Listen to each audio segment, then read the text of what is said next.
ಕನಕೋತ್ಸವದ ಅಂಗವಾಗಿ ಕನಕಪುರದಲ್ಲಿ ರಂಗೋಲಿ ಸ್ಪರ್ಧೆ ಆಯೋಜಿಸಲಾಗಿತ್ತು. ನಗರದ ವಿವಿಧ ಬಡಾವಣೆಯಲ್ಲಿ ಮಹಿಳೆಯರು ಚಿತ್ತಾಕರ್ಷದ ರಂಗೋಲಿ ಬಿಡಿಸುವ ಮೂಲಕ ಗಮನ ಸೆಳೆದರು. ಪ್ರತಿ ವಾರ್ಡ್ಗೂ ಭೇಟಿ ನೀಡಿದ ಉಪಮುಖ್ಯಮಂತ್ರಿ ಡಿಕೆ ಶಿವಕುಮಾರ್ ಬಣ್ಣ ಬಣ್ಣದ ರಂಗೋಲಿ ವೀಕ್ಷಿಸಿ ಮೆಚ್ಚುಗೆ ವ್ಯಕ್ತಪಡಿಸಿದರು. ರಂಗೋಲಿ ಬಿಡಿಸಿದ ಮಹಿಳೆಯರಿಗೆ ನಗದು ಬಹುಮಾನ ನೀಡಿದ್ರು.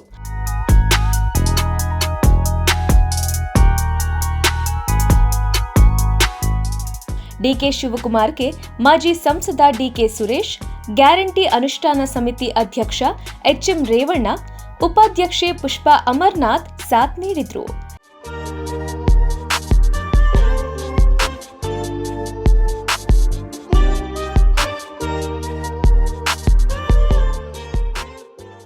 ಬಳಿಕ ಸುದ್ದಿಗೋಷ್ಠಿಯಲ್ಲಿ ಮಾತನಾಡಿದ ಡಿಕೆ ಶಿವಕುಮಾರ್, ಕನಕೋತ್ಸವದ ಅಂಗವಾಗಿ ಅನೇಕ ಕಾರ್ಯಕ್ರಮ ಆಯೋಜಿಸಿದ್ದೇವೆ.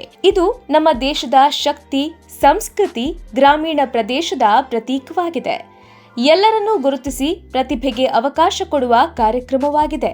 ಹಬ್ಬಗಳು ಇದ್ದಡೆ ಸಂಸ್ಕೃತಿ ಇದ್ದ ಕಡೆ ಕಲೆ ಇದ್ದೇ ಇರುತ್ತೆ. ಮನೆಗೊಂದು ರಂಗೋಲಿ ಕಾರ್ಯಕ್ರಮದಲ್ಲಿ ಸಾವಿರಾರು ಮಹಿಳೆಯರು ಭಾಗಿಯಾಗಿದ್ರು.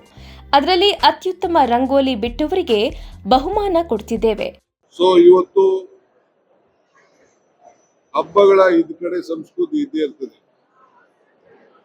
ಸಂಸ್ಕೃತಿ ಇದ್ ಕಡೆ ಸರಸ್ವತಿ ಇದ್ದೇ ಇರ್ತದೆ, ಸರಸ್ವತಿ ಇದ್ದ ಕಡೆ ಕಲೆ ಇದ್ದೇ ಇರ್ತದೆ, ಕಲೆ ಇದ್ದ ಕಡೆ ಅದಕ್ಕೆ ಬೆಲೆ ಗೌರವ ಇದ್ದೇ ಇರ್ತದೆ.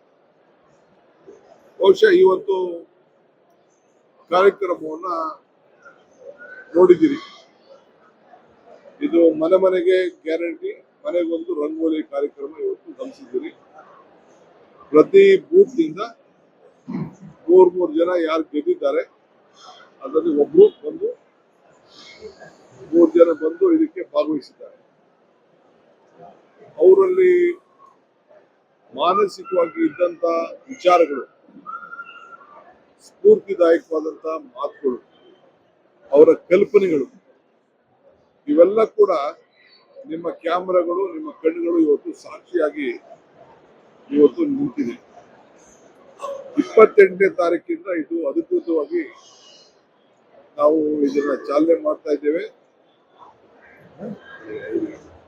ಬೆಳಗ್ಗೆ 5 ಗಂಟೆಗೆ ಇದು ಪ್ರಾರಂಭ ಆಗ್ತದೆ.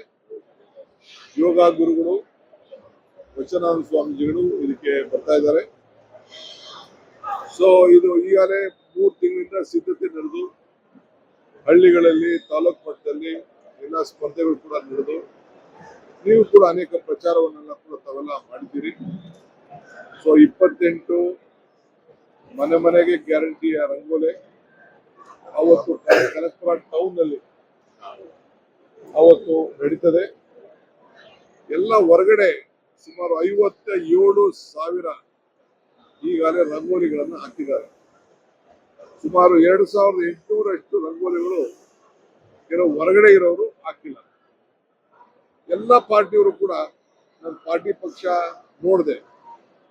ಈ ರಂಗೋಲಿಯ ಸ್ಪರ್ಧೆಯಲ್ಲಿ ನಮ್ಮ ಗ್ಯಾರಂಟಿ ಥೀಮ್ ಮನೆಗೊಂದು ಗ್ಯಾರಂಟಿ, ಮನೆಗೆ 5 ಗ್ಯಾರಂಟಿ, ಮನೆಗೊಂದು ರಂಗೋಲಿ, ಇದರಲ್ಲಿ ಎಲ್ಲ ಪಾರ್ಟಿಯವರು ಕೂಡ ಪಾರ್ಟಿಸಿಪೇಟ್ ಮಾಡಿದ್ದಾರೆ.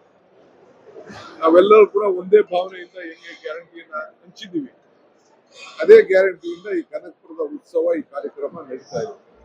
ಜನವರಿ 28ರಿಂದ ಫೆಬ್ರವರಿ 1ರವರೆಗೆ 5 ದಿನಗಳ ಕಾಲ ಅದ್ಧೂರಿ ಕಾರ್ಯಕ್ರಮ ಆಯೋಜನೆ ಮಾಡಿದ್ದೇವೆ ಅಂತ ತಿಳಿಸಿದರು.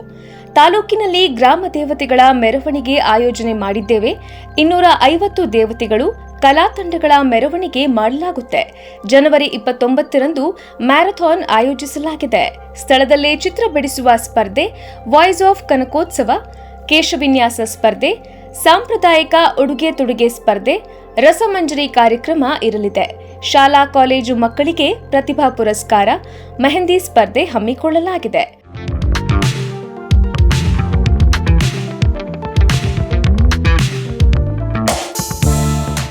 ಗಾಯಕರಾದ ಸಂಚಿತ್ ಹೆಗ್ಡೆ, ನವೀನ್ ಸಜ್ಜು, ಮಂಗ್ಲಿ, ಆಲೋಕೆ ತಂಡ, ಚಂದನ್ ಶೆಟ್ಟಿ ಅವರಿಂದ ಸಂಗೀತ ರಸಸಂಜೆ ಕಾರ್ಯಕ್ರಮ, ಕುಸ್ತಿ ಹಾಗೂ ವಿವಿಧ ಕ್ರೀಡಾ ಕಾರ್ಯಕ್ರಮ ಆಯೋಜನೆ ಮಾಡಿದ್ದೇವೆ ಅಂತ ಅವರು ತಿಳಿಸಿದರು.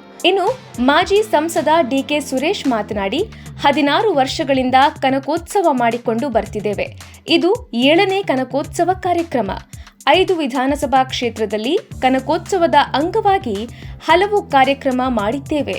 ರಾಮನಗರದಲ್ಲಿ ರಾಮೋತ್ಸವ, ಚನ್ನಪಟ್ಟಣದಲ್ಲಿ ಬೊಂಬೆನಾಡು ಉತ್ಸವ, ಮಾಗಡಿಯಲ್ಲಿ ಕೆಂಪೇಗೌಡ ಉತ್ಸವ, ಕುಣಿಗಲ್ನಲ್ಲಿ ಕುಣಿಗಲ್ ಉತ್ಸವ ಮಾಡಿದ್ದೇವೆ. ಕಲೆ, ಸಾಂಸ್ಕೃತಿಕ ಹಾಗೂ ಕ್ರೀಡೆಯನ್ನು ಉತ್ತೇಜಿಸುವ ಸಲುವಾಗಿ ಕಾರ್ಯಕ್ರಮ ಮಾಡಿದ್ದೇವೆ.